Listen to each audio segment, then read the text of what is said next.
On va commencer. 2. 3, action. Amnesty est né avec l'idée de faire libérer des personnes qui sont emprisonnées parce qu'elles pensaient différemment et qui n'avaient pas commis de violence.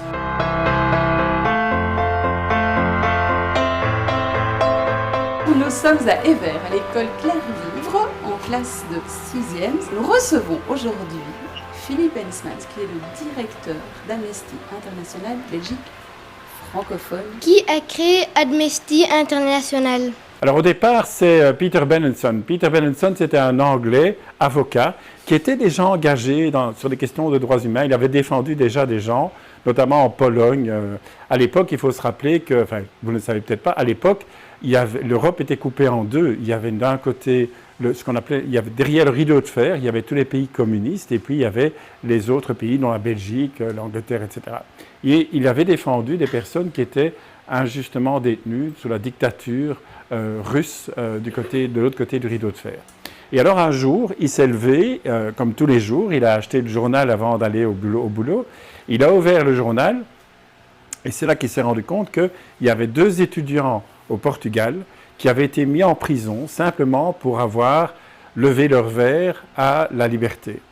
Il faut savoir qu'à l'époque, le Portugal était une dictature, hein, comme l'Espagne. Moi, je ne suis pas allé en vacances en Portugal ou en Espagne avant la fin des années 70 parce que c'était des dictatures fascistes, d'extrême droite, tenues par l'armée.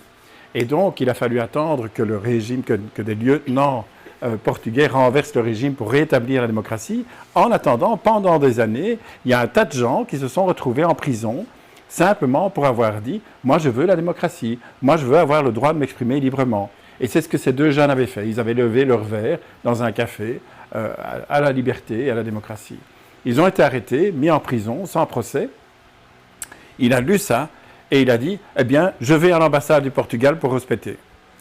Mais sur le chemin, il s'est arrêté, il a dit « mais moi je fais ça régulièrement, est-ce qu'il ne faudrait pas organiser quelque chose de plus large ?» Et il s'est arrêté, dans une église d'ailleurs, qui était sur son chemin, il a réfléchi, et puis il a appelé des copains, quelques copains qu'il connaissait bien, qui avaient des bonnes relations, qui étaient bien introduits dans la presse, etc. Et ils ont fait publier dans un journal du dimanche qui s'appelle The Observer, qui est l'équivalent qui est le Guardian, un journal très connu en Angleterre, et ils ont lancé un appel en disant, l'article s'appelait « The Forgotten Prisoners », les prisonniers oubliés. Et en fait, il a inventé l'idée de prisonnier d'opinion. Parce qu'auparavant, on parlait de prisonniers de droit commun, c'est-à-dire des gens qui ont commis des vols, qui ont commis des meurtres, etc. C'est ce qu'on appelle des prisonniers de droit commun. Et puis, il y a les prisonniers politiques, ceux qui sont en prison pour avoir exprimé des idées ou pour avoir commis des actes politiques qui sont contraires à la loi. Et puis, dans ces prisonniers politiques, il y a, si vous vous rappelez la théorie des ensembles, eh bien, à l'intérieur de l'ensemble des prisonniers politiques, il y a un plus petit groupe qui sont les prisonniers d'opinion, qui ont une opinion politique, mais qui n'ont jamais eu recours à la violence ou appelé à la violence. Et donc, il a présenté les cas de toute une série de personnes qui se retrouvaient tant à l'Est qu'à l'Ouest, donc tant dans les pays comme les États-Unis, comme l'Europe, ou comme la Russie, ou comme au nord comme au sud, il y avait des pays, dans les pays africains ou asiatiques, c'était chaque fois des prisonniers qui se trouvaient détenus injustement, et il a lancé un appel en disant, écoutez, si vous faites quelque chose comme individu, tout seul, eh bien, vous pouvez faire la différence. Et il a expliqué aux gens comment écrire pour demander la libération de ces personnes. Et cet article a eu un énorme succès en Angleterre. Il y a des tas de gens qui se sont réunis ensemble, en petits groupes, en écrivant des lettres aux ambassadeurs, au président, au roi, etc., en disant « nous voulons la liberté pour cette personne », mais aussi à travers le monde, en tout cas là où la presse était libre. Et il y a un tas de journaux qui ont repris cette information, qui ont repris ce texte, qui l'ont publié, et ça a suscité l'apparition d'un tas de groupes locaux, de bénévoles, de gens qui se réunissaient pour écrire ces lettres. Et progressivement, après 6 mois, hein, après avoir lancé l'appel, eh bien, les gens qui avaient lancé cet appel se sont retrouvés avec des bénévoles dans une arrière-salle de café-restaurant à Luxembourg, et ils ont dit, ben, on va créer un mouvement. Parce que là, l'idée de Peter Benenson était de dire, pendant 1 an, on va demander aux gens d'agir. Là, ils ont dit, on va le faire de façon continue. Et c'est comme ça qu'Amnesty est né, avec des gens qui collecte des informations sur des violations des droits humains, qui les dénonce et qui propose au grand public d'agir concrètement pour obtenir la libération ou le changement de la situation. Avec le temps, Amnesty ne se contente plus seulement de demander la libération de prisonniers d'opinion, elle demande aussi la punition, par exemple, de ceux qui commettent des violations des droits humains. On a élargi considérablement le mandat, comme on dit, de tout ce que nous faisons. Votre position de directeur vous permet-elle d'intervenir en cas de non-respect d'un droit humain? On essaye en tout cas. Alors, il y a différents types de violations des droits humains et différents types d'interventions. La plus classique, c'est que nous avons un secrétariat international qui, lui, fait les recherches, qui fait les propositions d'action, etc., qui met en avant les cas individuels pour lesquels on doit agir et qui nous propose d'intervenir alors. Ça intéresse beaucoup de monde. Hein. Et donc, là, mon travail, c'est de faire en sorte que ces cas soient visibles, de faire en sorte qu'il y ait un maximum de gens qui travaillent pour eux. Après ça, il y a aussi d'autres types de campagnes que l'on fait, d'autres types d'actions. Ce qui se passe aujourd'hui au niveau des demandeurs d'asile en Belgique est vraiment scandaleux, est contraire au droit international, est contraire au droit belge. Hein. Le gouvernement belge a été condamné 7000 fois hein, pour un manque de respect du droit international, et ils s'en foutent. C'est comme si moi, je brûlais un feu rouge, je suis condamné, je m'en fous, je ne paye pas l'amende, mais je continue à rouler en bagnole. Eh bien, c'est la même chose. Et donc là, mon travail, c'est de taper sur le clou en permanence et de rappeler aux autorités belges. J'envoie des tweets, j'envoie des courriers, je demande des rendez-vous à la secrétaire d'État en lui disant « ça ne va pas ». Troisième type d'intervention, c'est par exemple la campagne que l'on fait sur les violences à l'égard des femmes et les violences sexuelles de façon générale, d'ailleurs pas seulement pour les filles et les garçons, mais aussi pour les garçons.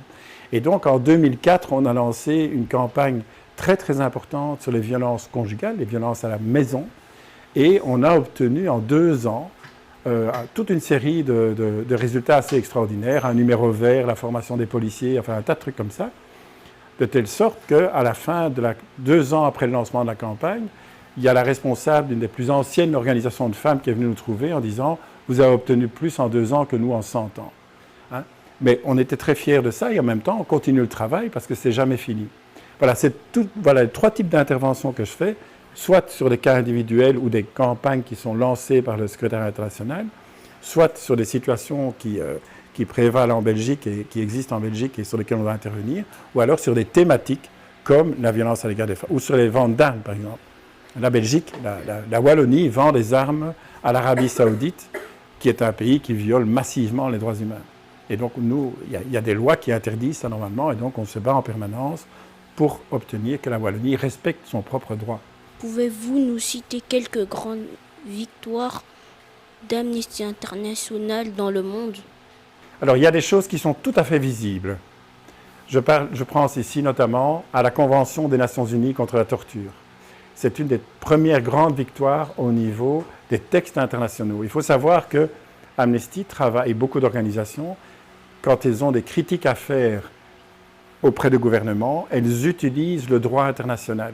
Parce que les gouvernements ont signé et ratifié des traités internationaux qui les obligent à respecter ce droit international. Et donc, nous disons alors au gouvernement, désolé, mais vous avez signé ce traité, vous devez le respecter, et regardez pourtant ce que vous avez fait. Hein? Et donc, nous essayons de temps en temps d'élargir ce droit international, comme par exemple la Convention contre la torture. La torture était interdite dans un pacte international déjà, mais là, on a obtenu un traité beaucoup plus complet. Et nous nous reposons sur ce traité.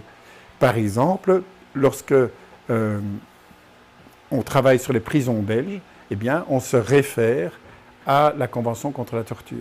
Parce que la Convention contre la torture s'applique à tous les lieux où il y a une privation de liberté, y compris d'ailleurs dans certaines maisons de repos, hein? Donc ça, ou les hôpitaux psychiatriques.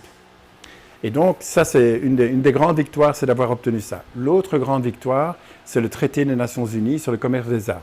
Alors, ce n'est pas suffisant, mais grâce à ça, nous avons pu obtenir que la région wallonne crée et vote un décret sur les ventes d'armes, sur lequel nous nous reposons pour dire à la FN, qui vend la Fabrique nationale d'armes de guerre, nous leur disons, attention, vous ne respectez pas votre propre droit.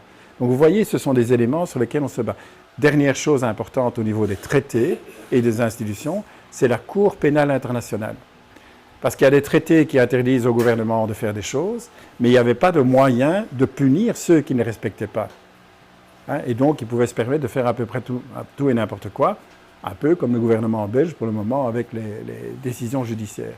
Et donc, on a obtenu en 2002 que soit instaurée une Cour pénale internationale qui va s'attaquer à ceux qui sont responsables des crimes les plus graves, des génocides, des massacres, la mise en prison de milliers de personnes, etc. S'il y a des gens qui font ça, eh bien, et que le pays doit respecter la convention qui a créé le pacte, la Cour internationale, la Cour pénale internationale, à ce moment-là, on peut les poursuivre et les mettre en prison. Il y en a quelques-uns qui ont été condamnés comme ça. Ça, c'est un grand choc. Vraiment des beaux exemples. Mais non, il y a des milliers de victoires quotidiennes. Des gens qui sont libérés parce qu'on a demandé leur libération. Ou alors, nous avons aussi un système d'action urgente où on ne demande pas forcément la libération des gens, mais on demande à ce qu'ils soient bien traités parce qu'ils risquent d'être torturés. Et donc, je peux vous raconter une petite histoire que m'a racontée un professeur qui donne cours dans une école bruxelloise, qui est marocain d'origine, et qui avait été détenu en 85, donc je n'étais pas encore à Amnesty, il était détenu dans une prison secrète au Maroc. Et il y avait 2 groupes d'Amnesty, donc on a des groupes locaux qui travaillent, qui adoptent en quelque sorte des individus comme ça, et qui se battaient en permanence pour obtenir sa libération. Et ils allaient dans les écoles, parler, et ils proposaient aux élèves de faire des dessins, et ils envoyaient les dessins aux prisonniers dans sa cellule au Maroc. Et puis, lui, il a été libéré, il est venu se réfugier en Belgique, et il a dit, j'ai choisi la Belgique parce que c'est là qu'il y avait des gens qui s'étaient battus pour moi, pour me faire sortir, etc. Et puis il m'a dit, mais vous savez, ce qui a été le plus impressionnant, c'est bien sûr le travail de ces deux femmes qui n'ont pas arrêté de se battre pendant des années pour obtenir ma libération, mais moi j'attendais tous les matins pour voir s'il y a un dessin qui arriverait dans ma cellule. Parce que ça change la vie d'un détenu. Et donc si un jour on vous propose de faire des choses comme ça, faites-le. Peut-être que ça n'arrivera jamais chez la personne, peut-être que ça arrivera. Et si ça arrive chez une personne qui est enfermée toute seule, qui est enfermée 24 heures sur 24, et que c'est la seule chose, le seul lien qu'elle a avec le monde, vous lui faites un bien dingue. Donc ça, c'est vraiment... voilà. On a des milliers d'histoires comme ça qui font qu'on se dit, c'est pas visible. Moi, j'en raconte une de temps en temps dans des animations comme ça, mais il y en a tout plein, beaucoup. Et parfois, on ne sait pas. Si moi, je n'avais pas rencontré cette personne, j'aurais jamais été au courant. N'empêche que c'est arrivé. Eh bien, super, hein, vous avez eu des très très chouettes questions, c'était vraiment intéressant. Merci beaucoup Philippe pour toutes ces réponses. On se retrouve le mois prochain dans une autre école avec un autre sujet, un autre invité, surprise. Au revoir. Au revoir.